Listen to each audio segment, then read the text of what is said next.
Welcome back. I'm Tyler, you're watching Scarfing Scarves, and welcome to the 44th installment of Last Week Lolita News. At the top of the segment, Be My Valentine was a bloodbath, Closet of Frills had a meltdown, and I don't have time to cover either of those things right now because lovely Lwln has let the cat out of the bag, this reporter was front row and center, and apparently this channel can't go 2 goddamn seconds without embroiling itself in something that would disappoint my parents if they hadn't already given up the ghost post finding out that their daughter dresses like a cupcake, but without the gastronomical appeal. Luckily for us, G-Anime has announced that the source of all this schadenfreude you're about to experience has stepped down from the event. This is primarily thanks to lovely Lwln and the equally lovely Canadian Lolitas for stepping up and sharing their stories. I was not going to make this video at all. I fully planned to let sleeping mongrels lie, right up until Lwln said that said previous con-chair had insulted her work. And that's when I got mad.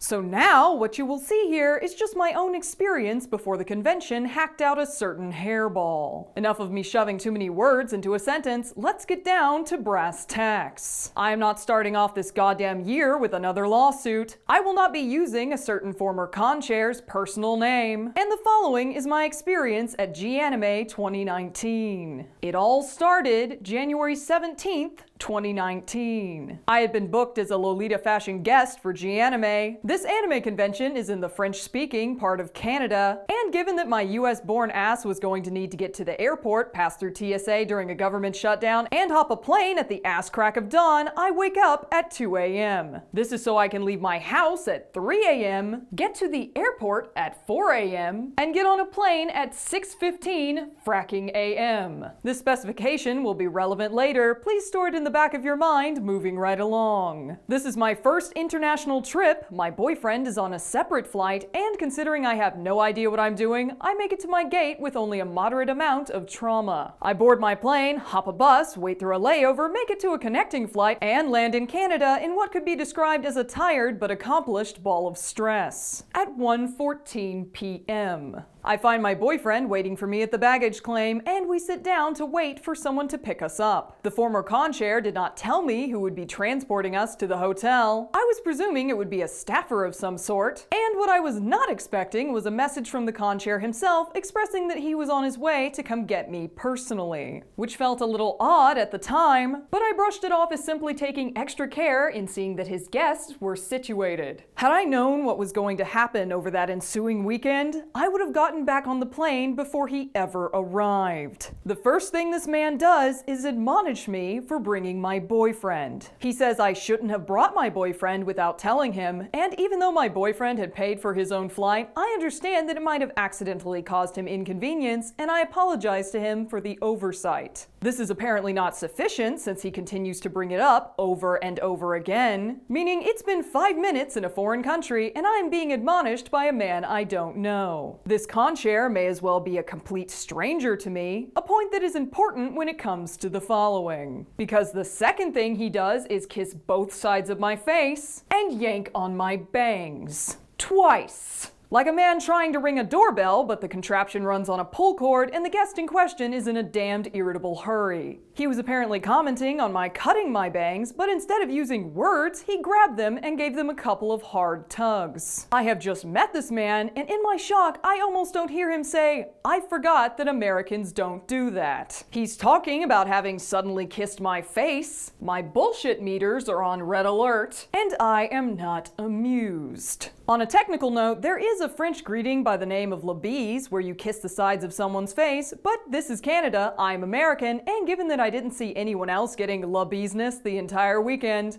I'm writing this down as fracking nauseating. Do not kiss the faces of women you don't know. In fact, don't kiss anyone's face without their consent. Let's all agree that oral displays of affection are best left to relatives, extremely close friends, and people who've given you permission to stick your baguette in their filthy macaron. Moving right along, we load our luggage into the associate of the concierge's car, where he again admonished me for bringing my boyfriend, and we arrive back at the hotel, check in, and finally make it to our room at around 2 in the afternoon. The concierge apparently thinks this is the perfect opportunity to chastise me for bringing my boyfriend one more time, because apparently he thinks Americans have amnesia, or he's hoping that saying it enough times will make me yeet my partner out the window. I apologize again. We had been up since 2 a.m. We went through an international flight, and all we wanted was some food and a quiet place to rest. The concierge said we'd be having lunch, and as we didn't know our way around, we followed him back down to the lobby. Now, the cool thing about this hotel is that it was attached to skyways that connected all the way to the space that the convention was taking place. This means you never went outside, which was nice since it was 4 fracking degrees Fahrenheit. That's however water feels for you Canadians. Let's just say the water has hypothermia and is dead. Whatever the case, we followed the concierge on a 15-minute walk and were pleasantly surprised to stop at a mall food court that connects to the convention center. We think this is where we're going to eat.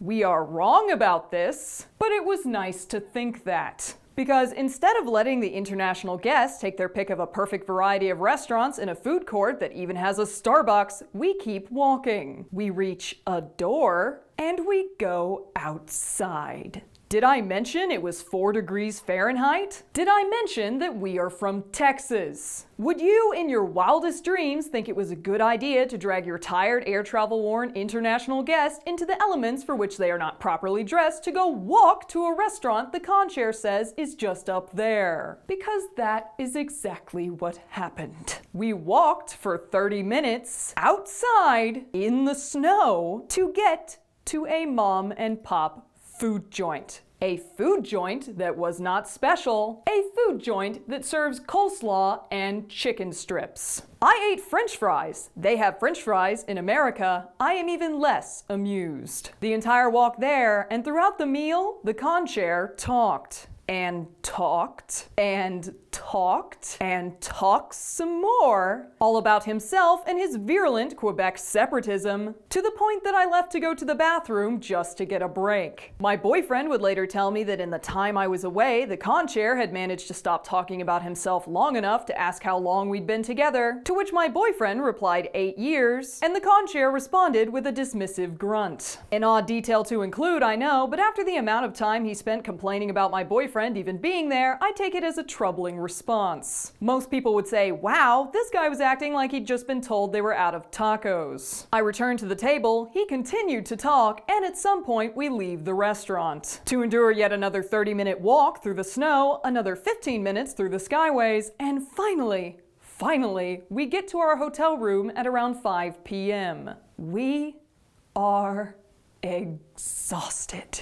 The last thing I was expecting was for the concierge to walk into my hotel room uninvited. He then says he expects me to complete 6 pages of script for a panel Friday night. He says he will help by explaining how to answer the questions involved, and I grudgingly accept that this means he will be here just long enough to give me a few pointers. First, he sits down, then he takes off his jacket, then he takes off his shoes. This does not look like the behavior of a man who intends to leave in 5 minutes. It turns out he does spend 5 minutes, plus an hour and 55 talking about himself. I'm not joking. In the 2 hours this man spent uninvited in my hotel room, all of the oxygen went into him talking at me. Not to me, at me. Like the English language was a weapon, and in his hands, a cudgel beating me about the head with words I didn't want to hear. What made it truly unmerciful was over that 2-hour span, there were these sadistic moments of hope. He would nudge towards the door, in some cases even putting his foot outside of it, and every time one of 2 things would happen. Either 1, his phone would ring and he would come back in, or 2, he'd send some small shred of soul left in my body and return to make words at me until it died. In the worst incident, he went to use the bathroom, leaving his phone on the desk. The phone rang, and he came out to answer it with his fly down. I have now seen this man's underwear. I am too shocked to react. It is not clear exactly when he stopped bludgeoning me with the English language, but some 2 hours later, he finally stops talking, moves towards the door, and leaves. A primal reflex launches me off the bed, and I slam the security lock on the hotel room door on the off chance he changes his mind. mind. My boyfriend goes face down, puts his head under a pillow, and screamed like a madman. This devolved into a kind of loose cackling, and I am on the verge of tears. We are miserable. We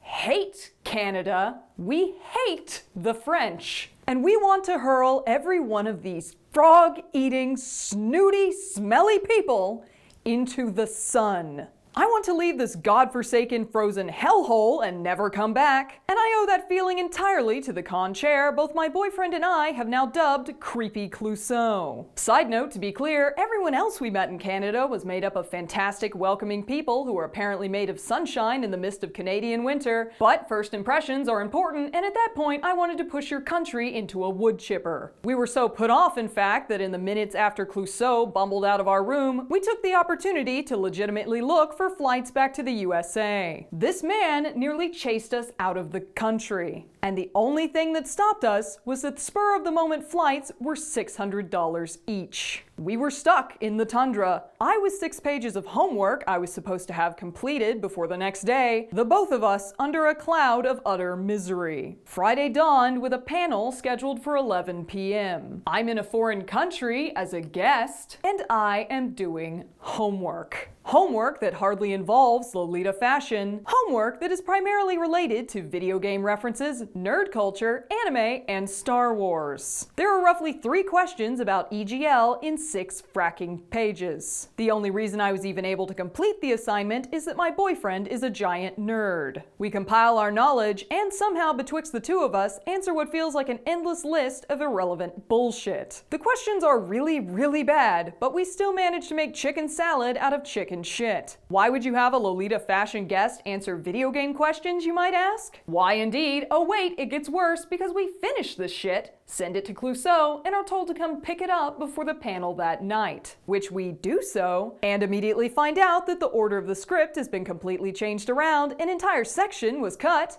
and we were supposed to make do with whatever was left. No reason was given for this change. It essentially made something really simple uselessly complicated. At some point, he finds the time to tell my boyfriend he looks, quote, really pathetic on screen. He was apparently referencing the Parasol video, but given that this kind of ribbing is more expected amongst friends, they are not friends, and this joking tone is weirdly pointed, my boyfriend is not amused. The panel was starting right after. There is no time for anything else, and I made my way to the stage where I'm told to wait for my name to be called. Which it is, and I walk into the worst panel I've ever had the misfortune to experience. It involves peppers and a turnip. The concept is based on the audience's vote for who answers each question the best, and the winner gets a pepper. The worst of the worst gets the turnip, and there is no scenario where anything humorous is possible. This is the panel where funny goes to die. It's made up of me, a cosplay guest who didn't deserve to suffer, and Creepy Clouseau. You are not hallucinating, the con chair has put himself on this panel. A panel about video games, nerd culture, anime, and Star Wars, tabled by a crossplayer, a Lolita, and the chair of the con. That's probably the best joke out of the entire affair. The panel is, in the kindest terms, a rat-blasted, Mickey Mouse, half-assed, cocked-up, ass-backwards nightmare. The table didn't even have an underskirt revealing the tenuous anchor points that were our legs clinging to the ground so that our souls wouldn't leave our bodies. Both I and the cosplay guest were assigned multiple peppers throughout, and at some point it became very clear that Clouseau was in the rear. If by rear you mean completely bereft of vegetables. If by vegetables you mean signifiers of approval utterly denied to him by an audience that was firmly done with his shit. This became so uncomfortable that he was eventually assigned the turnip. Every single joke he attempted was met with deafening silence, which was nearly unbearable, but did lead up to one incredible moment. Creepy Clouseau made perhaps the worst joke of the entire night. The silence that followed hung in the air like lead, and somewhere out in the audience there came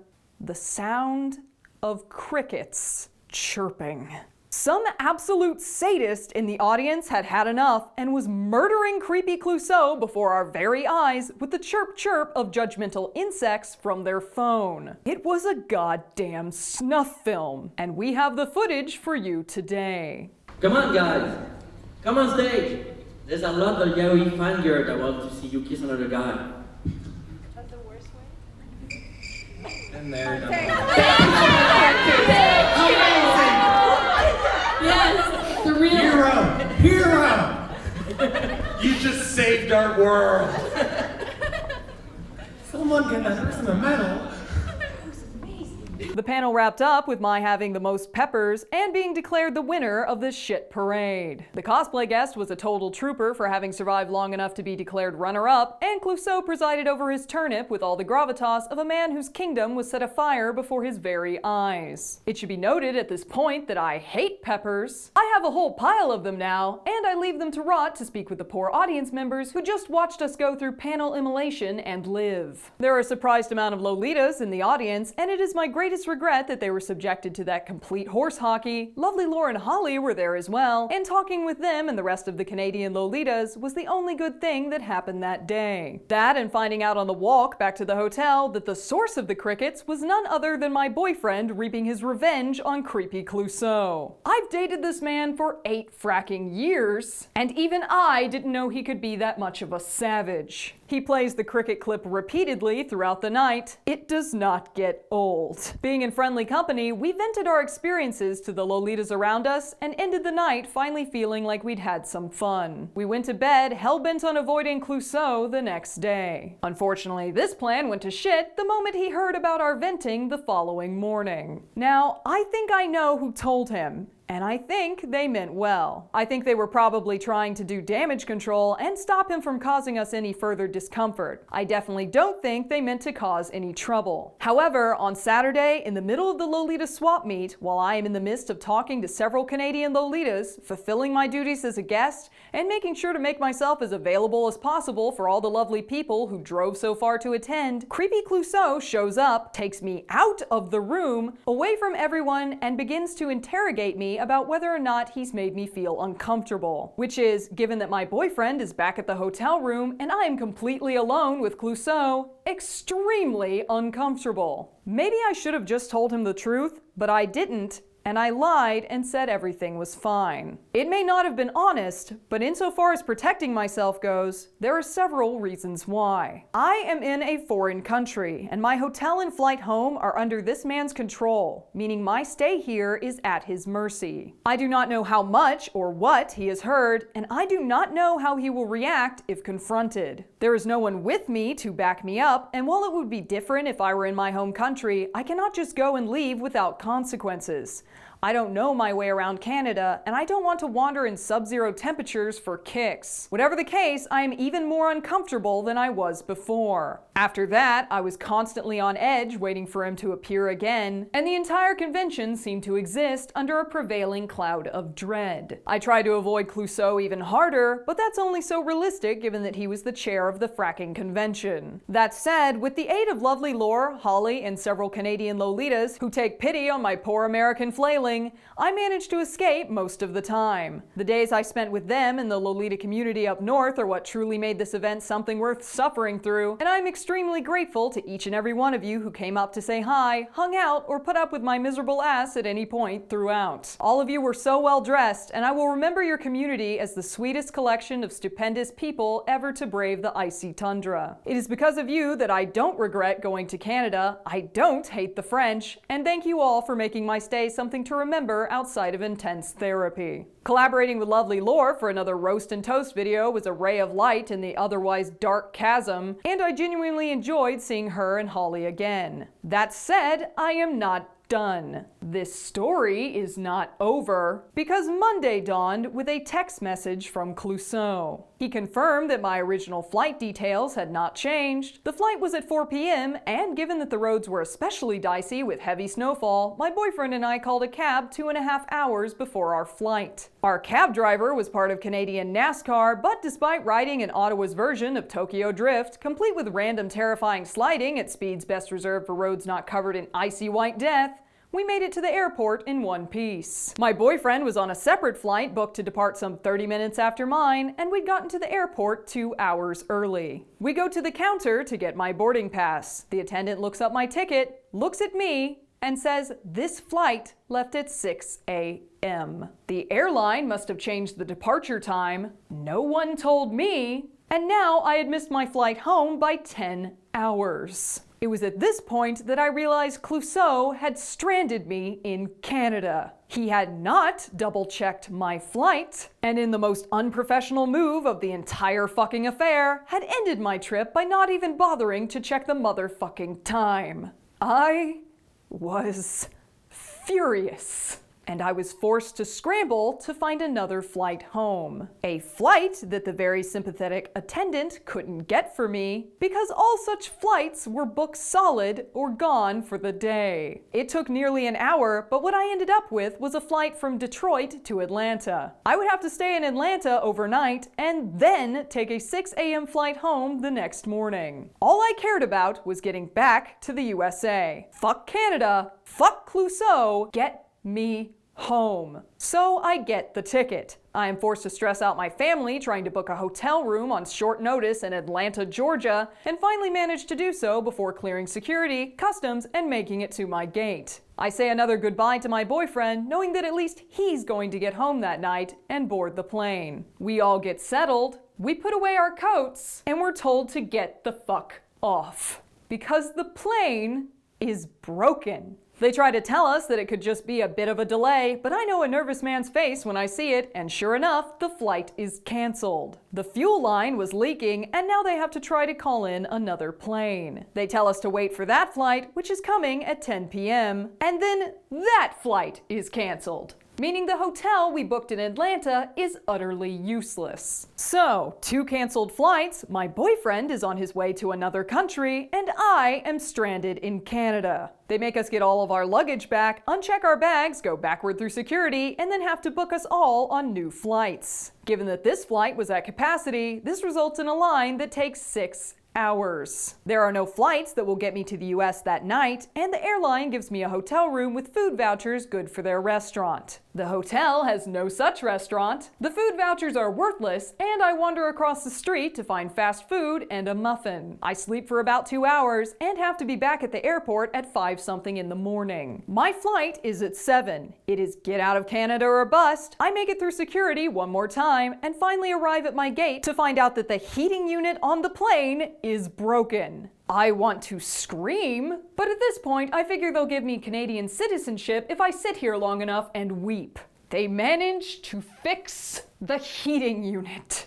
We board the plane, transition through Toronto, and I make it home a full god-awful day later. It should be noted that Creepy Clouseau did offer and dispense reimbursement for the cost of taxi, food, and a small penance for suffering, but given the complete culmination of this experience, nothing short of a king's ransom and his head on a pike would satisfy me. Just to put the icing on the cake, the airline sent us to the wrong baggage claim, and I have to wander a distance outside the airport to get to my bags. Thus ends my personal reenactment of planes, trains, and automobiles. Because that's all the time we have for tonight. Thank you for watching Last Week Lwln News. And before you shuffle off to wonder what kind of karma I'm working out on an international scale, you should know that this show is sponsored in part by Lolita Des, a secondhand J-Fashion and Lolita shop based in Japan with excellent English-speaking staff and an official sponsor for Last Week Lwln News. The amazing team behind Lolita Des has decided to move forward to new business endeavors, and you can find their closing sale going on right now. It should be noted that their Cat's Tea Party shopping service orders will still be fulfilled as promised, and I thank them personally for all the time they've supported this show. Their backing has meant the world to me, and I am eternally grateful for them giving Lwln a chance when it was still a fledgling. There's a link to their shop below, and to transition to this show's newest sponsor, be sure to check out BB&B's awesome accessories at their online shop, bbnb.net. Link in the description. And to wrap things up with a big fracking bow, I'd like to thank all of my patrons who made it this far into the video without cringing into a near singularity. Your support of this saltine cracker of a show has made this endeavor almost tolerable, and should you like to join a group of people who've decided that saline and misery is a proper entertainment outlet, you can head over to patreon.com/lastweeklolitanews for more content that isn't worth suffering through. Thanks again, guys, and I'll catch you next time.